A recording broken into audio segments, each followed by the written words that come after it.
చంద్రబాబు నాయుడు గారు ఏవైతే హామీలు ఇచ్చారో పవన్ కళ్యాణ్ గారు చంద్రబాబు నాయుడు గారు కూటమి ప్రభుత్వం ఇచ్చిన హామీలు ప్రజలకు నెరవేర్చట్లేదు కాబట్టి వాటి మీద ప్రజల్లోకి తీసుకెళ్లాలని చెప్పేసి పిలిపిస్తాం. వెళ్తారా మీరు ప్రజల దగ్గరికి? ఖచ్చితంగా వెళ్తాం. వెళ్తారు. ప్రజల కోసం వెళ్తాం. ప్రజలకు మేలు జరగాలి కదా, హామీలు ఇచ్చారు కదా, అవి నెరవేరాలి కదా, అవి ఇవ్వాలి కదా ప్రజలకి. అవి ఇవ్వట్లేదు కదా, ఇవ్వనప్పుడు ప్రజలు ఇబ్బంది పడుతున్నారు కదా.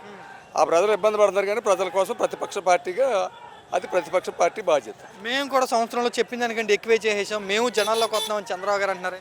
జనాల్లోకి వెళ్ళమనండి, తెలుస్తుంది కదా. ప్రజల్లోకి వెళ్తే జనాలు చెప్తారు కదా, వెళ్ళమనండి. ఏం చేసేశారు? అమ్మఒడి పథకాన్ని తల్లి వందనం పెట్టాడు, ఏదో అరకొరకు ఈ మధ్యన వేసాడు. అది కూడా వైఎస్ఆర్ కాంగ్రెస్ పార్టీ ధర్నాలు చేస్తుంటే రాష్ట్రరోగులు చేస్తుంటే అప్పుడు అది ఇచ్చారు. పెన్షన్ కోత, పథకం ఏదైనా ఇస్తే కోత.